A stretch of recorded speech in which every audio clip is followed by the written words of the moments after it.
Hi, my name's Jamie. For those of you that don't know me and are just coming across my page, I was married to a narcissist for 5 years, and I've been divorced for 2. And this is my story. I've tried telling my stories on different platforms, and I either get told to be quiet or I get my videos blocked. So I'm coming here to see if I can tell my story. Me and Lacey met in February of 2016, and there was a lot of love bombing at the beginning of the relationship that I knew nothing about. I didn't know what love bombing was. I didn't know anything.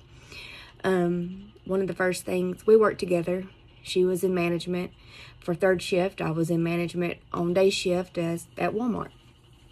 And the way we met was at night I would have to go around the store and pretty much take all the money out of the registers, and we couldn't do that alone, so we would have to have a member of management walk with us, and she was the member of management that walked with me.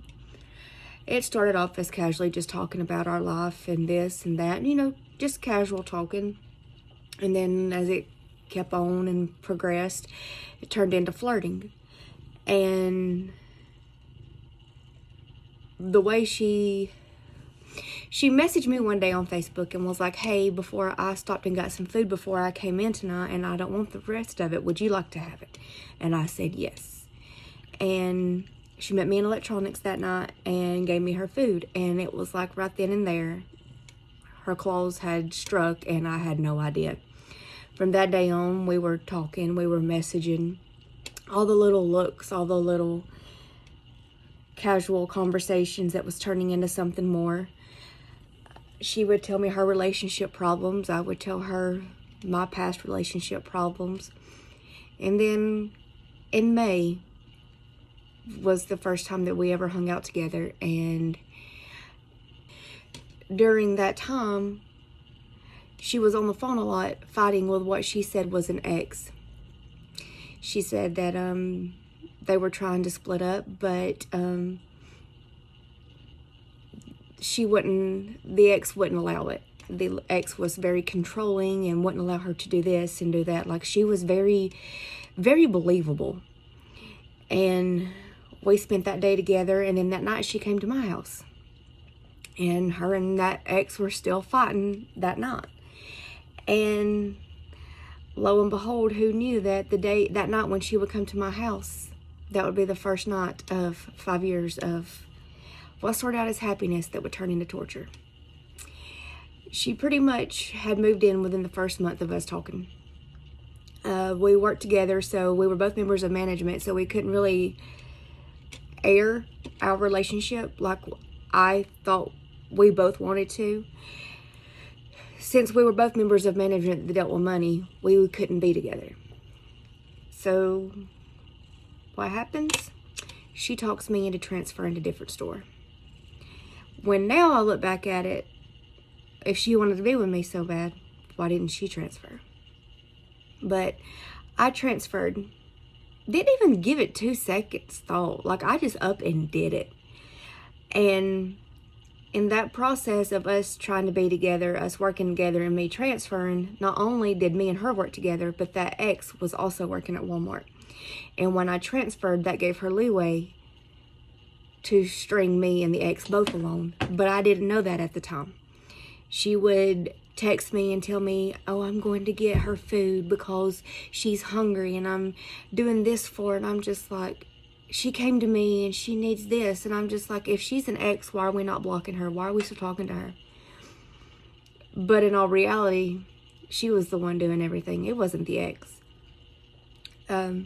She would feed me stories, and she would make it to where I would get fired up about it. She thrived on me getting fired up.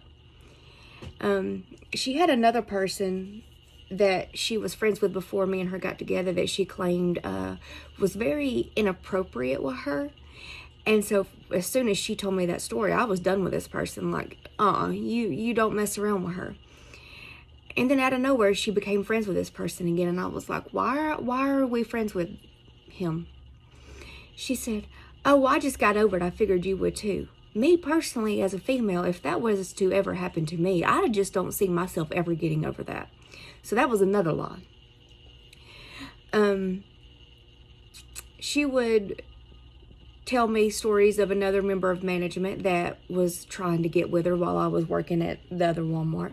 Like, there was just so many things. Like, she had me fired up and had me pinned against so many women, and that's what she thrived off of.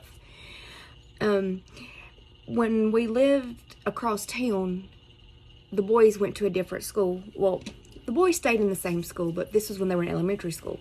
And when we first got together, I would be at work and she'd be like, hey, don't worry about the boys. I've got them. I'll go sit in the Carter line. Well, in my head, thank you. That helps out a lot. Single mom here trying to figure this out. You are helping me tremendously. And then it turned into, well, I would rather go do this. I would rather go do that. So I would say, you know what, just go do it. I'll go get the boys. So I would take an hour lunch, early, late, whatever I had to do.